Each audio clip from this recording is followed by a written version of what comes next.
Last time we talked about authenticity in sonic branding. Here we're going to expand on that theme and explore how authenticity, or lack thereof, can make or break a small business.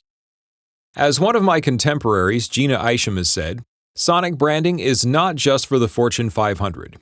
She's right, of course. In fact, I would argue that sonic branding is actually more important for small to medium business.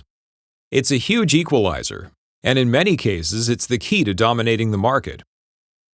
I'd like to illustrate with one of our success stories here in Kingston, and kind of an unconventional one at that. When I started this business over 10 years ago, a friend of mine joked that I should do a jingle for the sex shop. We had a quick laugh at the idea. Then a couple years later, I found myself producing a jingle for the sex shop, specifically Pleasure Island, the adult fun store. Today, pretty much everybody in Kingston knows the Pleasure Island jingle.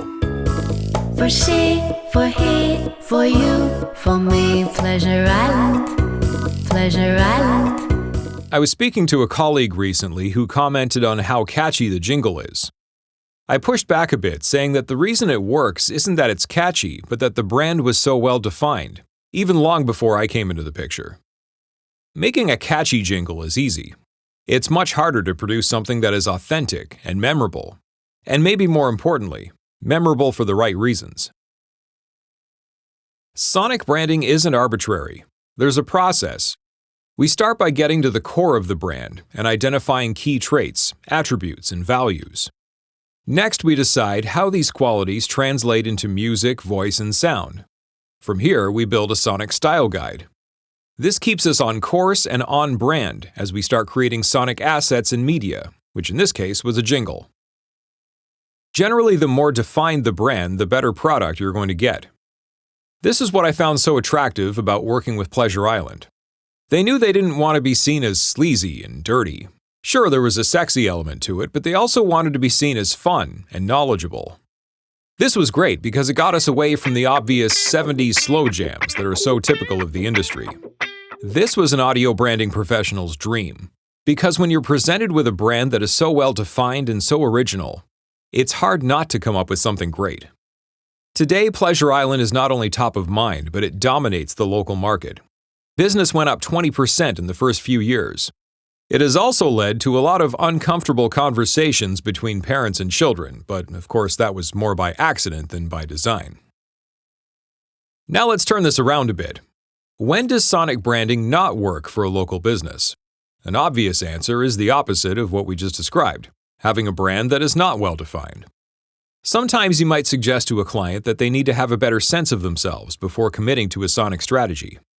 For example, a while back an account rep and I were working on brand music for a smaller business. We both agreed that this business was catering to higher-end clients, but they insisted they wanted to remain accessible. Fair enough.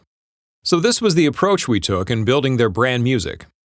Flash forward a couple of years, and this business, surprise, surprise, is now focused on higher-end clients. Of course, there's nothing wrong with change and adaptation. That's the nature of business. The problem is now their brand music no longer matches their image and approach. If they were honest with themselves from the start, they could have saved a lot of time and money. If you run a business, regardless of its size, you need to ask yourself, what sort of business do you want to be? Most businesses can be divided into two categories, those that are surviving and those that are thriving. Are you focused on short-term goals or building long-term relationships? Are you cutting costs or are you investing?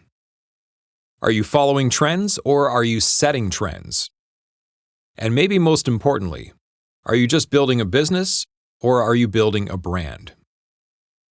While most business people would tell you their focus is to thrive, most have, in actuality, positioned themselves in a much more reactionary way.